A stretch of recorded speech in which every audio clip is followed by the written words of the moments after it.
అందరికీ నమస్కారం.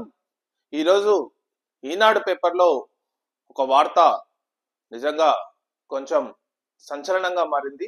Especially sports విషయంలో 2036 ఒలింపిక్స్ వివిధ నగరాల్లో పరిశీలిస్తున్న భారత్. సో 2036 ఒలింపిక్స్ భారత్లో పర్టికులర్గా అహ్మదాబాద్ సిటీలో విశ్వ క్రీడలు జరిగే అవకాశం ఉందని చెప్పి ఈనాడు పేపర్ ఇక్కడ ఒక వార్త అయితే ఇచ్చింది. దీన్ని మనం డీప్ గా పరిశీలిస్తే ఇక్కడ ఏమిచ్చిందంటే భారత్ 2036 ఒలింపిక్స్ నిర్వహణపై ఆసక్తి ప్రదర్శిస్తున్న సంగతి తెలిసిందే.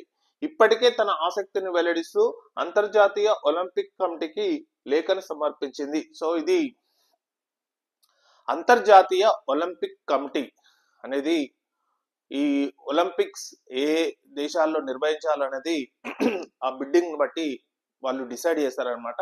కాకపోతే ఏంటంటే ఫస్ట్ ఆఫ్ ఆల్ మాకు ఇంట్రెస్ట్ ఉంది, మేము కూడా పాల్గొనబోతున్నాం అని చెప్పి ఆ బిడ్డింగ్ లో మేము కూడా పాల్గొనబోతున్నాం అని చెప్పి 2036 ఎందుకంటే 2028 ప్రెసెంట్ గా అమెరికాలో లాస్ ఏంజల్స్ లో జరుగుతుంది.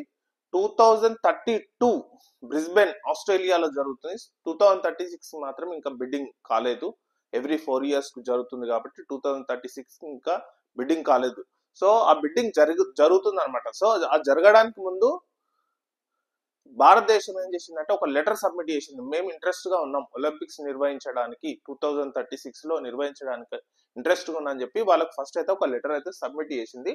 అహ్మదాబాద్ లో ఈ విశ్వ క్రీడలను నిర్వహించాలన్నది ఆలోచన.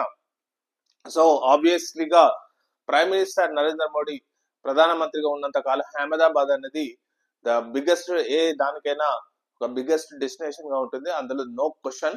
సో అహ్మదాబాద్ లో 2036 ఒలింపిక్స్ క్రీడలు నిర్వహించడానికి మేము ఇంట్రెస్ట్ గా ఉన్నామని చెప్పి లెటర్ కూడా రాసింది అనమాట. సో అయితే ఒకవేళ బిడ్ గెలిస్తే ఒక అహ్మదాబాద్ లోనే కాకుండా దేశంలోని వివిధ నగరాల్లో పోటీలు నిర్వహించడంపై చర్చలు జరుగుతున్నాయి. ఇప్పటికే దేశంలో ఉన్న క్రీడా సౌకర్యాలను ఉపయోగించుకోవాలన్నదే ఉద్దేశం అనమాట. ఈ ప్రణాళిక అమలైన అహ్మదాబాద్ ప్రధాన కేంద్రంగానే ఆటలుంటాయి. క్రీడా గ్రామాన్ని అక్కడే నిర్మిస్తారు. సో ఒలింపిక్ విలేజ్ అనేది పర్టికులర్ గా ఒలింపిక్స్ ఏ దేశం అయితే కండక్ట్ చేస్తుందో ఒలింపిక్ విలేజ్ అనేది కొత్తగా నిర్మిస్తుంది అనమాట. సో ఆ నిర్వహణ అనేది అంటే మేజర్ గా ఒలింపిక్స్ ఓపెనింగ్ మరియు ఒలింపిక్ క్లోజింగ్ అనేది అహ్మదాబాద్ లోనే ఉంటుంది. సో మిగతా గేమ్స్ ఏవైతే ఉన్నాయో అవి వివిధ నగరాల్లో నిర్వహించాలని ప్లాన్ చేస్తున్నారు అనమాట. ముఖ్యంగా పర్టికులర్ గా హాకీ ఉందనుకో, హాకీ కేంద్రంగా ఒడిస్సాలో అత్యధిక హాకీ మ్యాచ్లను ఆడిస్తారు. సో హాకీ అనేది ఒడిస్సా చాలా ఫేమస్ అనమాట. సో హాకీ అనేది ఒడిస్సాలో, సో మిగతా రోయింగ్ ఈవెంట్లను భోపాల్, కనోయింగ్, కయాకింగ్ లకు పూణే. ఖర్చును తగ్గించుకోవడం కోసం ఏ ఆతిథ్య దేశమైనా ఒలింపిక్ క్రీడలను ఒకటి కంటే ఎక్కువ నగరాల్లో నిర్వహించడానికి వీలు కల్పించే ప్రతిపాదనకు అంతర్జాతీయ ఒలింపిక్ సంఘం 2014లోనే ఆమోదం తెలిపింది. ఎందుకంటే ఒకటే దగ్గర చాలా గేమ్స్ నిర్వహిస్తే చాలా ఖర్చుతో కూడుకున్న పని. ఎందుకంటే వాటికి స్టేడియంస్ కావాలి, వివిధ రకాల ఇన్ఫ్రాస్ట్రక్చర్ కావాలి. సో ఆ ఒక్క గేమ్స్ కోసం చాలా ఇన్ఫ్రాస్ట్రక్చర్ ఖర్చు చేయడం అనేది చాలా అది ఖర్చు ఎక్కువ అవుతుందన్న ఉద్దేశంతో 2014లోనే ఐఓసి ఇంటర్నేషనల్ ఒలింపిక్ కమిటీ వీళ్ళకు అవకాశం ఇచ్చింది అనమాట. అంటే ఏ క్రీడలు వివిధ నగరాల్లో నిర్వహించుకోవచ్చు అని చెప్పి వాళ్ళకు ఆల్రెడీ గైడ్ లైన్స్ ఇచ్చింది అనమాట.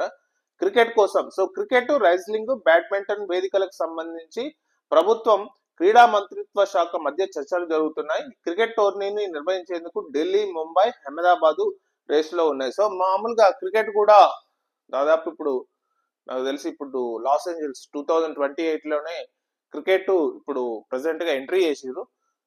సో ఈ ఎంట్రీలో భాగంగా క్రికెట్ ఎక్కడ నిర్వహించాలనేది ముఖ్యంగా, ఎందుకంటే ఇండియాలో పాపులర్ గేమ్ అనేది క్రికెట్. సో క్రికెట్ కు ముంబై అనేది సరైన వేదిక అని చెప్పి చాలా మంది భావిస్తున్నారు అనమాట. సో ఇక ఇండోర్ ఈవెంట్లలో చాలా వరకు అహ్మదాబాద్ లోని స్పోర్ట్స్ కాంప్లెక్స్ లో జరిగే అవకాశం ఉంది. సో నయాన్పూర్ అనేది ఒక కొత్తగా అహ్మదాబాద్ లో స్పోర్ట్స్ కాంప్లెక్స్ ఇనాగరేట్ చేసిరు అనమాట. సో అది ఏ ఉద్దేశంతో చేసిరంటే ఒలింపిక్స్ నిర్వహణకు సంబంధించిన ముఖ్య అంటే ముందుగా ఆలోచించే ఆ స్పోర్ట్స్ కాంప్లెక్స్ ను స్టార్ట్ చేశారు. అహ్మదాబాద్ లో ప్రెసెంట్ గా ఇన్ఫ్రాస్ట్రక్చర్ కూడా స్టార్ట్ అయిపోయింది ఆల్రెడీ. అంటే భారత్ ఎంత సీరియస్ గా ఉందో చూడండి ఈ ఒలింపిక్స్ నిర్వహణ కోసం.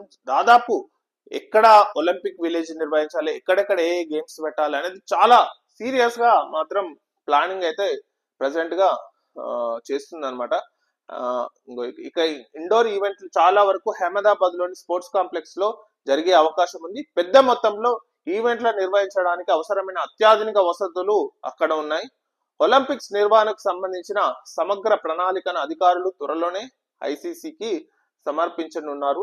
2028 ఒలింపిక్స్ కు లాస్ ఏంజల్స్, 2032 ఒలింపిక్స్ కు బ్రిస్బెన్ ఆతిథ్యం ఇవ్వనున్నాయి. 2036 ఒలింపిక్ నిర్వహణ హక్కుల కోసం భారత్ తో పాటు మెక్సికో, ఇండోనేషియా, తుర్కీ, పోలాండ్, ఈజిప్ట్, దక్షిణ కొరియా పోటీ పడుతున్నాయి. సో 2028 ఏమో లాస్ ఏంజల్స్, 2032 ఏమో బ్రిస్బెన్ ఆస్ట్రేలియాలో జరుగుతుంది.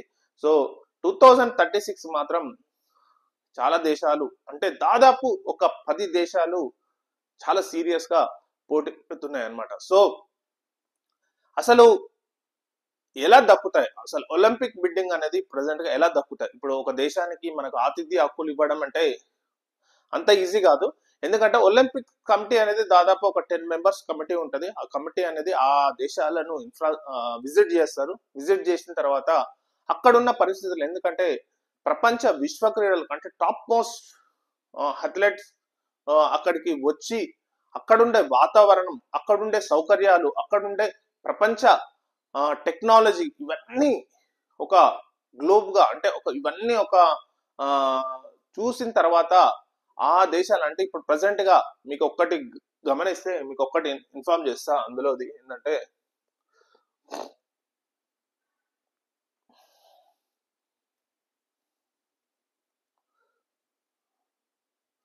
సో ఒలింపిక్ కు ఇప్పుడు ప్రెసెంట్ గా 2036 నిర్వహణ కోసం 10 దేశాలు పోటీ పడుతున్నాయి.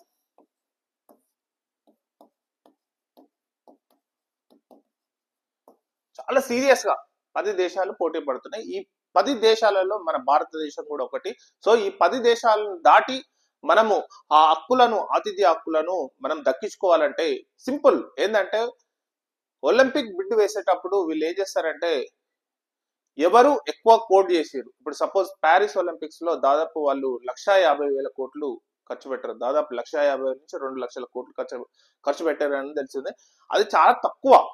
ఎందుకంటే ప్యారిస్ ఒలింపిక్స్ వాళ్ళు స్టేడియాలను కొత్తగా నిర్మించకుండా ఉన్న స్టేడియాలనే వాళ్ళు వాడుకున్నారు. సో అందుకని చాలా తక్కువైంది అనుకుంటా. సో ఇప్పుడు కొత్తగా నిర్మించాలంటే, కొత్తగా ఇన్ఫ్రాస్ట్రక్చర్ క్రియేట్ చేయాలంటే చాలా ఖర్చుతో కూడుకున్న పని అనమాట. సో ఆ ఖర్చును మనం ఎంత భరిస్తున్నామని చెప్పి వాళ్ళు కోడ్ చేయాలన్నమాట. సో మా భారతదేశం నుంచి మేము ఈ 2,00,000 కోట్ల వరకు మేము స్పోర్ట్స్ అంటే ఒలింపిక్స్ మా దేశానికి ఇస్తే మేము ఇంత ఖర్చు పెట్టగలుగుతాం. ఈ ఇన్ఫ్రాస్ట్రక్చర్ ఉంది, ఇక్కడ ఈ స్టేడియాలు ఉన్నాయి, ఇక్కడ ఈ గేమ్స్ నిర్వహిస్తాం, ఇక్కడ హోటల్స్ ఉన్నాయి, ఇక్కడ ఒలింపిక్ విలేజ్ నిర్వహిస్తాం అని చెప్పి చాలా. మళ్ళీ ఇంకోటి ఏంటంటే సెక్యూరిటీ పరంగా కూడా వాళ్ళకి పూర్తి నమ్మకం ఇవ్వాలన్నమాట. ఎందుకంటే ఏ దేశం అయితే సేఫ్ గా ఉంటుందో ఆ దేశానికే. ఎందుకంటే చాలా మంది వివిధ అంటే ఒలింపిక్స్ అనేది ప్రపంచ క్రీడా వేడుకలకు ఒక ఆతిథ్యం ఇవ్వడం అనమాట. అంటే ప్రపంచానికి ఒక ఆతిథ్యం ఇవ్వడం అనమాట. అట్లాంటి పెద్ద బిగ్ ఈవెంట్ లో సెక్యూరిటీ కన్సర్న్ కూడా చాలా ముఖ్యంగా చూస్తారనమాట. ఏ సెక్యూరిటీ ఇస్తున్నాం, ఈ స్పోర్ట్స్ కు ఎంత, ఈ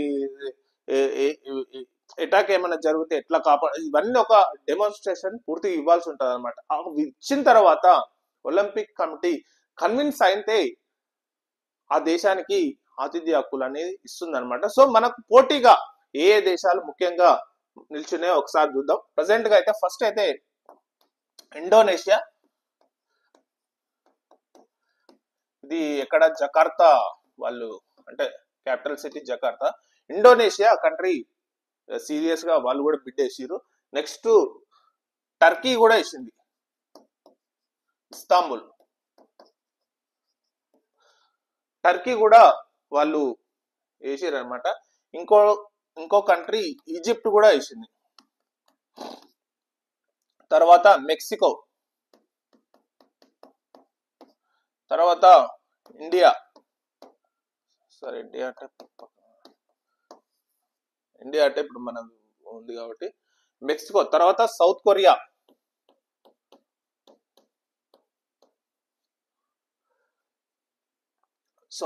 తర్వాత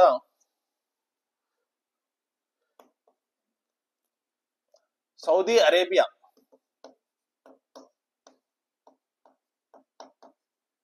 తర్వాత ఖతార్,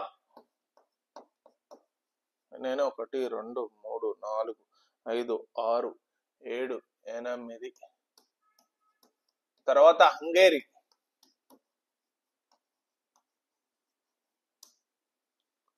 సో ఈ కంట్రీస్ దాదాపు ఒలింపిక్ బిడ్డింగ్ లో పాల్గొనబోతున్నాయి. ఇంకోటి లాస్ట్ 10th వచ్చేసి సౌత్ ఆఫ్రికా. సో ఈ 10 కంట్రీస్ ప్రెసెంట్ గా ఒలింపిక్ బిడ్డింగ్ లో పాల్గొనబోతున్నాయి. సో మన భారతదేశానికి రావాలంటే ఈ కంట్రీస్ దాటి మనకు రావాల్సి ఉంటుంది. సేమ్ సింపుల్, ఒక కాంట్రాక్ట్ పనులు మనం దక్కించుకోవాలంటే ఎంతవరకు కోడ్ చేయగలుగుతాం, ఎంతవరకు మేము ఇది చేయగలుగుతాం, ఏవేవైతే ఉంటాయో సో ఆ కోడ్ లో ఎంతో మంది పాల్గొనబోతారు. సో అది ఏ వరకు ఇస్తారు అనేది అది ఫైనల్ గా ఇంటర్నేషనల్ ఒలింపిక్ కమిటీ నిర్ణయిస్తుంది అనమాట. ప్రజెంట్ గా అయితే నాకు సౌదీ అరేబియా సీరియస్ కన్సర్న్ ఉంది. ఎందుకంటే సౌదీ అరేబియాకు ఫుట్బాల్ ప్రపంచ కప్ ఫుట్బాల్ ఆతిథ్య హక్కులు కూడా రీసెంట్ గా దక్కాయి అన్నమాట. ప్లస్ ఇంకోటి ఏంటంటే సౌదీ అరేబియా స్పోర్ట్స్ విషయాల్లో చాలా ఎక్కువ అమౌంట్ ఖర్చు పెడుతుంది. ఇప్పుడు కొత్తగా రీసెంట్ గా $500 బిలియన్ తో మిర్రర్ అనే ఒక సిటీని కూడా నిర్వహించబోతుంది. సో ఏదైతే సౌదీ అరేబియా ఆయిల్ మీద ఎక్కువగా డిపెండ్ కాకుండా ఆ దేశం అనేది పర్యాటక రంగం మీద స్పోర్ట్స్ విషయాలలో చాలా దృష్టి కేంద్రీకరించింది. ఎందుకంటే ఇప్పుడు ఈ మధ్య కాలంలో చూస్తున్నాం, ఇది ఫుట్బాల్ వరల్డ్ కప్ కూడా ఆ దేశానికే వచ్చినాయి. ప్లస్ అక్కడ యాక్చువల్లీ ఏంటంటే లిక్కర్ తాగడం అనేది నిషేధం. ఎందుకంటే అది వాళ్ళు పవిత్రంగా సౌదీ అరేబియాని చూస్తారు కనుక ఆ లిక్కర్ ను కూడా కొంచెం ఎలో చేసేటట్టుగా చాలా కొన్ని విషయాలుగా లిబరల్ గా ఉండేటట్టు ఆ దేశం ప్రయత్నిస్తుంది. ఎందుకంటే ప్రపంచ పర్యాటకులను ఆకర్షించడానికి ఒక వేదికగా ఉపయోగించుకోవాలని పర్టికులర్ గా మహమ్మద్ బిన్ సల్మాన్ ఎవరైతే సౌదీ అరేబియన్ ప్రిన్స్ ఉన్నాడో అతను చాలా ఇంట్రెస్ట్ గా ఉన్నాడు స్పోర్ట్స్ విషయాల్లో. సో సౌదీ అరేబియా చాలా మన గట్టి పోటీదారుగా ఉండే అవకాశం ఉంది. ఎవరంటే సౌత్ కొరియా సియోల్. అంటే సౌత్ కొరియా గురించి ఎట్లా మీకు అందరికీ తెలిసిందే, చాలా well developed country. So south Korea నుంచి కూడా చాలా మనకు పోటీ వచ్చే అవకాశం ఉంది. సో నాకు ఉన్నంత వరకు అంచనా వరకు అయితే సౌదీ అరేబియా మరియు సౌత్ కొరియా ఈ 2 కంట్రీస్ భారతదేశానికి గట్టి పోటీ ఇవ్వవచ్చు. కానీ మన ఉద్దేశం ఏంటంటే, నాకున్న అంచనా మటుకు ఏంటంటే ఖచ్చితంగా సౌదీ అరేబియా కన్నా ఇండియా కన్నా వచ్చే అవకాశాలు ఉన్నాయి. సో ఇండియాకు మనం రావాలని కోరుకుంటూ, ఎందుకంటే ఇంత పెద్ద బిగ్ ఈవెంట్ నిర్వహించడం అనేది ఒక ప్రెస్టేజ్ అన్నమాట. భారతదేశానికి ఒక ప్రతిష్టాత్మక అవకాశం అన్నమాట. సో ఈ అవకాశాన్ని సద్వినియోగం చేసుకొని దాని తర్వాత వివిధ రకాల పెట్టుబడులు భారతదేశం అనేది ఒక గ్లోబల్ గా చాలా వెలిగిపోతుంది అనేది మన ఉద్దేశం. కాబట్టి మన భారతదేశానికి 2036 ఒలింపిక్స్ బిడ్ రావాలని మనం కోరుకుందాం. Thank you very much.